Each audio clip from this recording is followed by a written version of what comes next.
Welcome to Follow the Money, because at the end of the day, we know why they do it. It is to be the richest, biggest beast in the jungle. So, welcome, Olga Lautman, Andrea Chalupa, two sisters, the sisterhood of fighting fascism.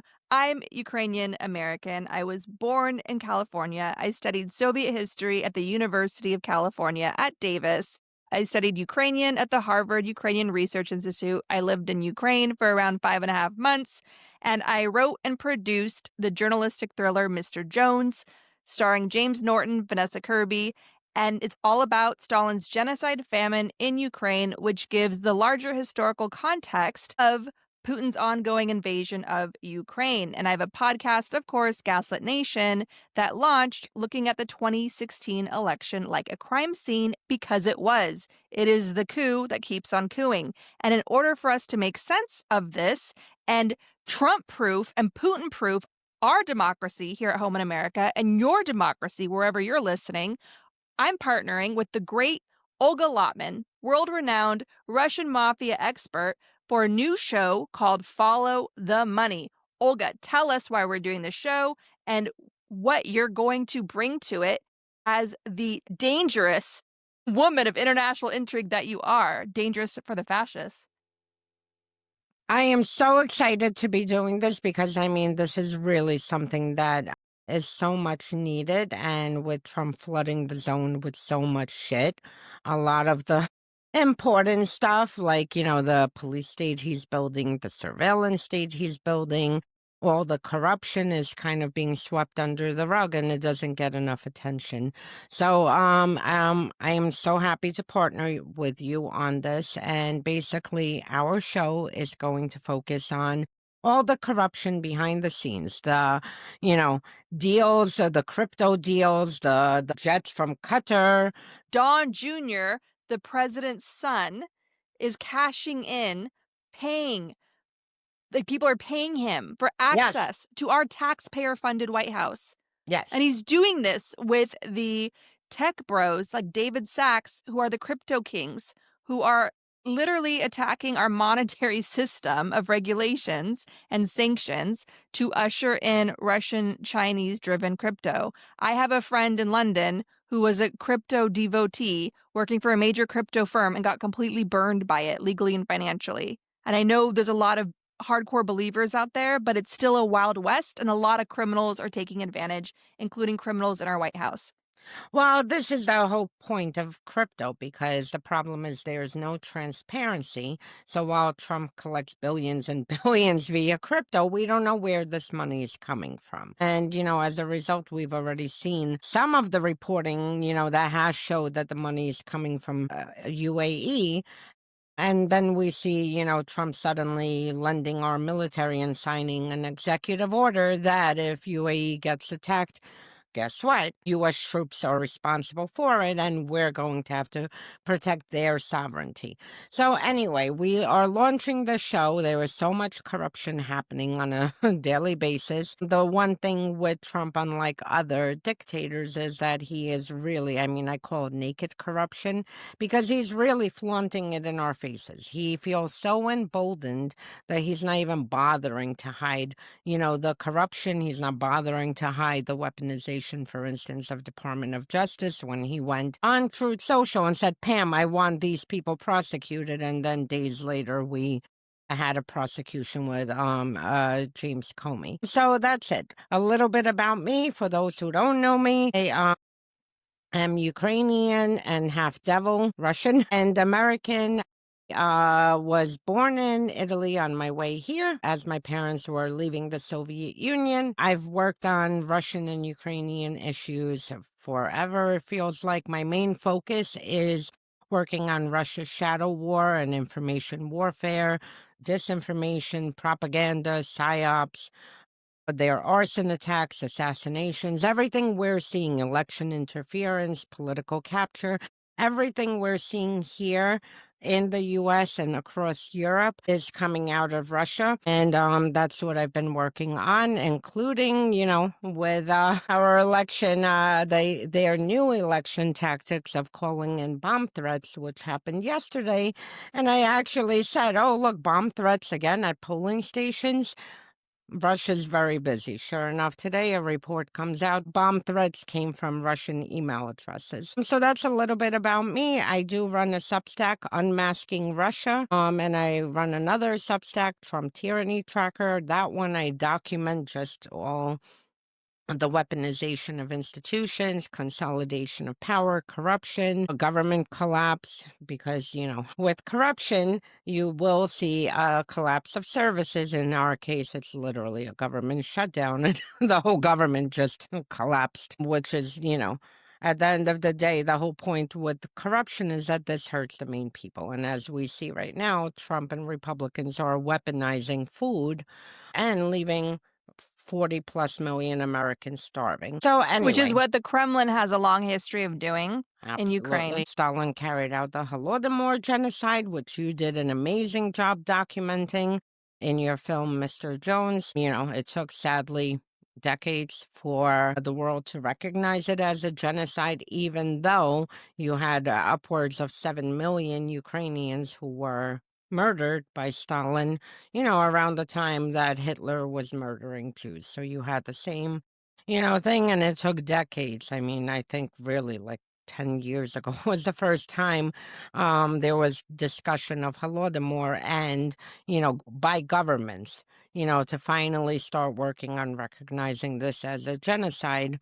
And exactly what Russia is doing now. I mean, and they don't hide it, because if you turn on any Russian TV, read any Russian opinion piece, listen to any Russian state senator, listen to Putin himself, they all say the ultimate goal is to erase all biological matter, which this is what they call Ukrainians, biological matter. And, their concern is more of preserving the architecture in Ukraine while they are erasing biological matter. And this is why we see all, Ukrainians as the primary targets of every single strike by Russia.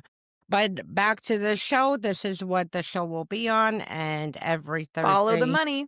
follow the Who's money. getting rich off of Putin's genocide? Who's getting rich off of prolonging Russia's invasion of Ukraine? Who's getting rich from Trump's chaos? That's what Follow the Money will unmask.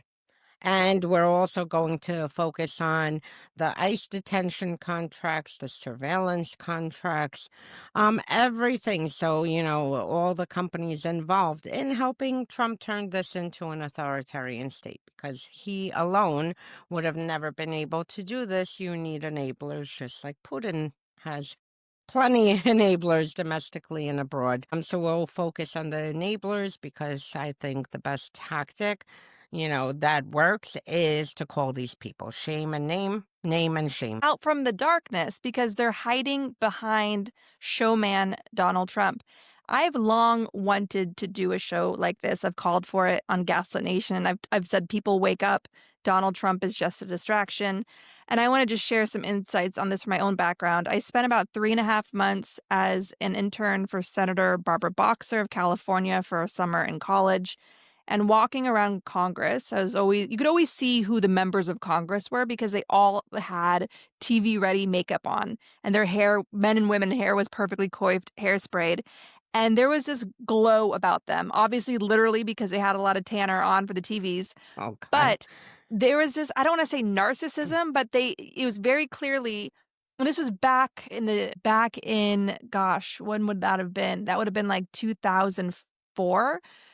They were very ready to be the center of attention. There's a certain ego, personality there, narcissism, I would say. And they are built to be corporate lobbyists, to take all the hits, for us to yell at them on social media. But do you know who is not built for that? All of the elites hiding behind them, getting rich in the shadows.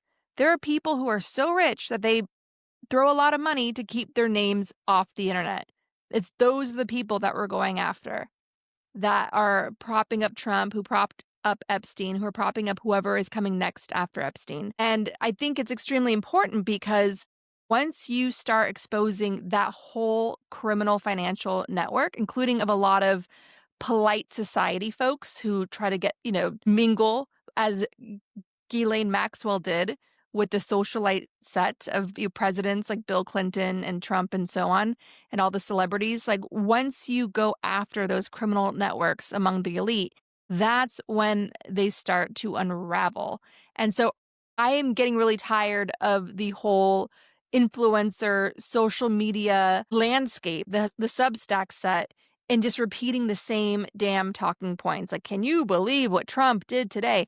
And it just becomes a game of cat laser pointer where we're just a cat chasing Trump's laser pointer of drama, and nothing's really changing, nothing's really getting done, and everybody on Substack and Patreon and Blue Sky, they're all saying the same damn thing, and it feels like, what are we even doing anymore? And I think a show with Olga Lautman, who is a renowned researcher and investigator of the financial crimes of the Russian mafia here at home as well as all over the world. And I think following these money trails, highlighting them and answering show after show of follow the money, who's getting rich off of this chaos and bringing those people out into the light. That's what's missing from this Yeah. larger conversation of much needed resistance against Russian backed fascism. And also, it's extremely important to remember that, you know, autocrats use the same playbook. I mean, it literally is the same playbook, enriching their friends, picking who, will have the state contracts, who will have the power, for how long they can keep that power. Elon Musk got a very interesting taste because, at one point he was the most powerful person, then he made a critique of Trump, and then suddenly they were threatening investigations and to take on their contracts and his contracts. And then now he's back in his good graces and he just got more contracts. So, like talking about this network of people and showing the tactics, because the tactics are all the same, whether it's in Russia with the Kremlin, enabling people while keeping everyone else poor and, having everyone else worrying day to day, hour to hour, how they're going to get by, how they're going to pay bills, put food on the table. Same thing is happening here. I mean, while people have probably made, I saw a report recently, like with the past week and a half, the hundreds of billions that they have gotten richer since Trump came into office, January 21st. So we're like talking 10 months, how they have gotten richer. And where are we 10 months later? You have literally 42 million people sitting without, food. And this is what happens. You have the handful on top, and then you have the masses who are basically figuring out a way to survive. And then the other very important tactic is them silencing the media. And we see this happening in real time right before our eyes as network after network, media station after media station is going down one by one, whether they're whitewashing Trump's actions, whether they're just ignoring the actions. There was a report that, as Trump, again, as 42 million people are starving, our military families are standing on food lines after serving this country, and some continuing active members. Trump was gutting our East Wing. And then there were reports that the head of the CNN basically went there and then came back and basically told his staff, like, cut it out, don't mention, focus too much on, the demolishing of our East Wing, which is symbolizing what he's doing to our democracy. I mean, literally tearing down, parts of the White House is pretty much tearing down the democracy, the Constitution, and everything else he's doing, in U.S. So, I mean, that's another very key tactic with all autocrats is to silence anyone, whether it's through intimidation, threats, arrest, in Russia's case, murdering journalists, buyouts, having your oligarch friends start buying up the media to change the media from within, which we're That's how seeing. Putin consolidated power. Yep. And that's what we're seeing happen in with CBS right now, and Paramount and CBS, and how, you see all the veteran journalists leaving one by one, and that's it. And or even in Russia's case, I'll never forget. I mean, there was a funny puppet cartoon mocking Putin and other, elite, and that drove Putin so mad that like he forced the shutdown of this. So you can't have comedy, and we saw the same thing happen here, recently with Trump going after comedians. So this is what we will be focusing on: the tactics, the networks, the cases happening one by one. Each week we'll zoom into one specific case and discuss and, basically unpack it, name and shame the people involved, talk about the money trail, and that's it. I want to provide some recent historical context. One of my first big jobs in the media, I was working for Condé Nast Portfolio. Condé Nast Portfolio was a fancy, glossy business magazine for the CEOs of the world, for the executive class, and everyone aspiring to be among the 1%. Why was I there? I was there because I desperately needed a job and they desperately needed help because they're launching a magazine, and a family friend brought me in. And it was absolutely fascinating because I got to work with some of the best minds in not just business financial reporting, but also journalism, including Gabe Sherman, who would go on to write the screenplay The Apprentice, all about the rise of Donald Trump and his longtime mentor, Roy Cohn, the scumbag, anti democracy, authoritarian lawyer who worked for Joe McCarthy in the crazy witch trials of Joe McCarthy, which would lay the groundwork of the authoritarian MAGA movement we have today. Anyway, so at Condé Nast Portfolio, stunning writers like Michael Lewis, who did Moneyball, he was writing for them. All these great editors were there. Jesse Eisinger, who is at ProPublica and led the investigations into corruption of the Supreme Court. That's where I cut my teeth as a journalist. And it was absolutely fascinating. They did some really great reporting. But one of the most important things I learned there was how no financial magazine that year won the Pulitzer Prize for reporting in a year when the 2008 economic crash hit, when Bernie Madoff, the most massive Ponzi scheme, hit, taking down fortunes of Holocaust survivors. So it was basically like my film Mr. Jones, where Walter Duranty wins the Pulitzer Prize, writing press releases about Stalin in the New York Times. At the same time, Stalin is laying the groundwork for a man-made famine to deliberately mass murder millions of people, the vast majority in Ukraine, so that the Russians could colonize, take over Ukraine from within, because it's the breadbasket of Europe.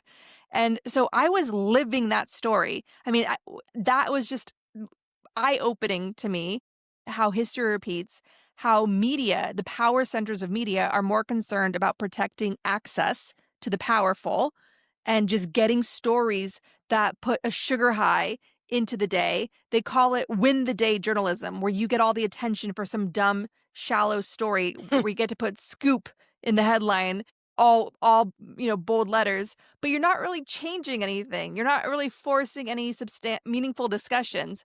And that's why it just continues. The crises continue. So what we're looking to do is reform-minded muckraker journalism, where we really get under the surface and we help us stay grounded in who the elite criminals are, who are trying to hide in the shadows of Donald Trump's deliberately engineered reality TV show of terror. As we always say on Gaslit Nation, they cover up their crimes with scandal. So all that chaos that we're ping-ponging around, that's all deliberate to destabilize us.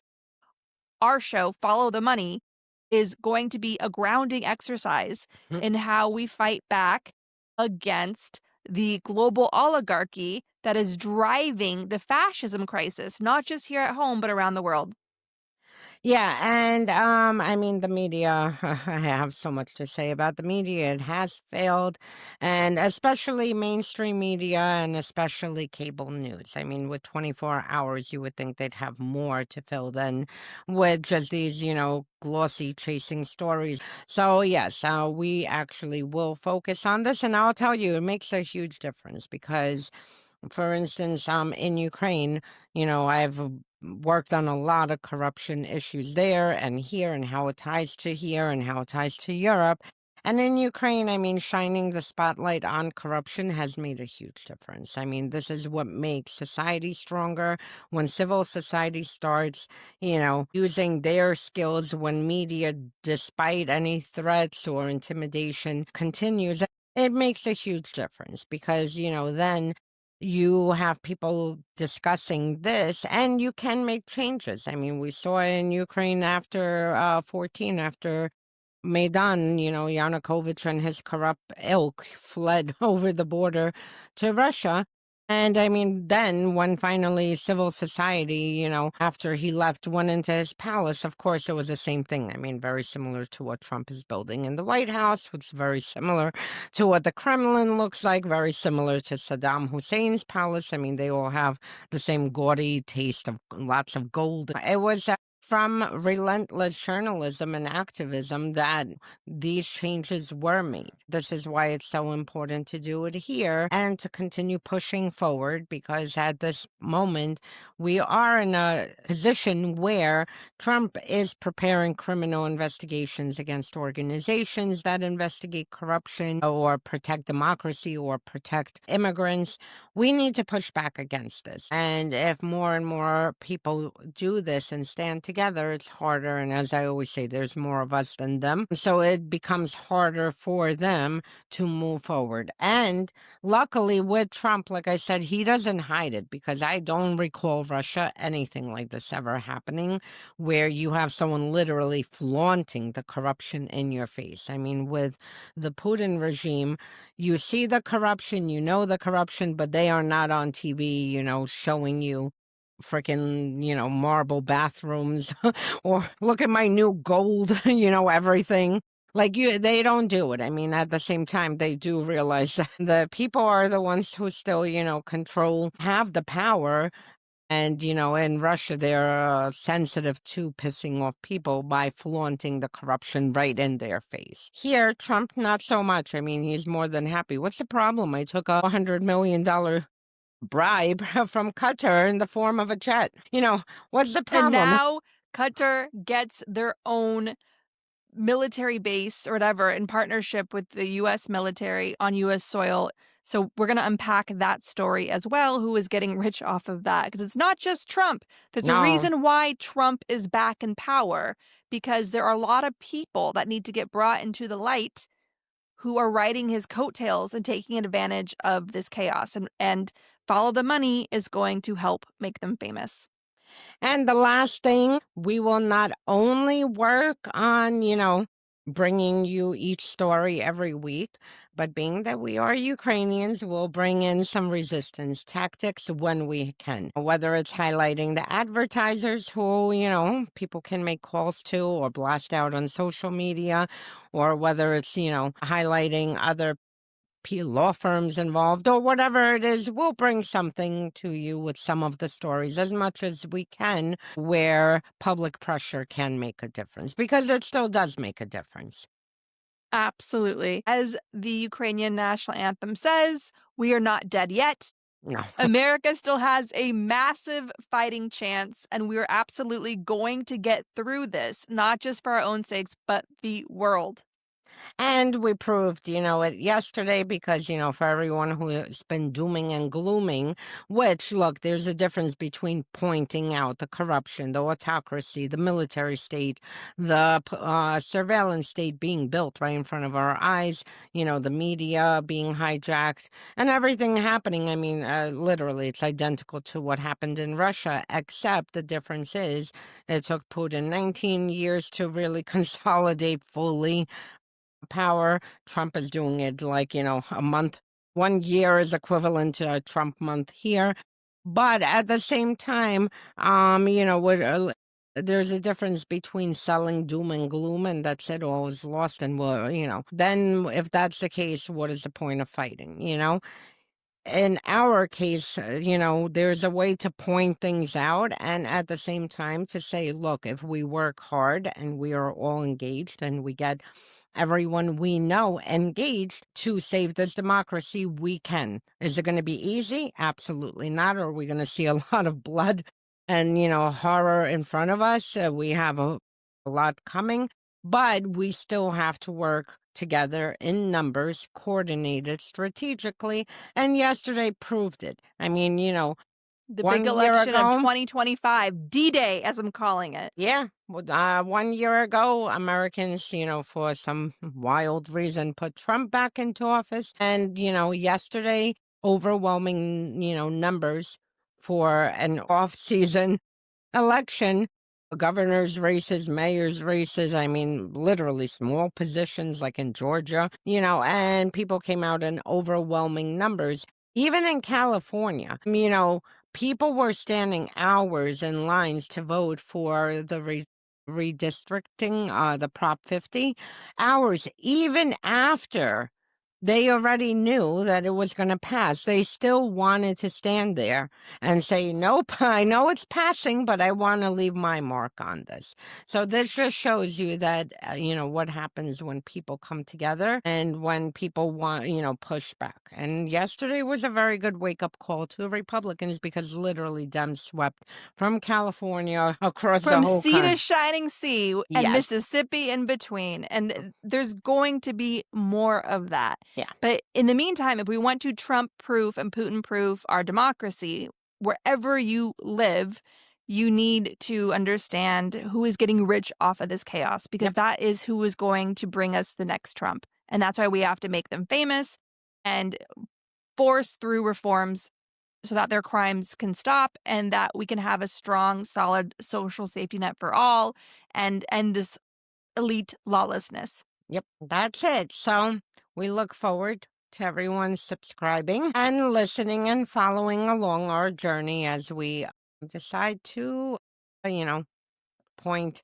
out every single one who is enabling this fall of democracy in the US. And remember, follow the money. That's the golden rule of fighting oligarchy. Yep. Who is getting rich from the world's misery? We're about to find out. Bye.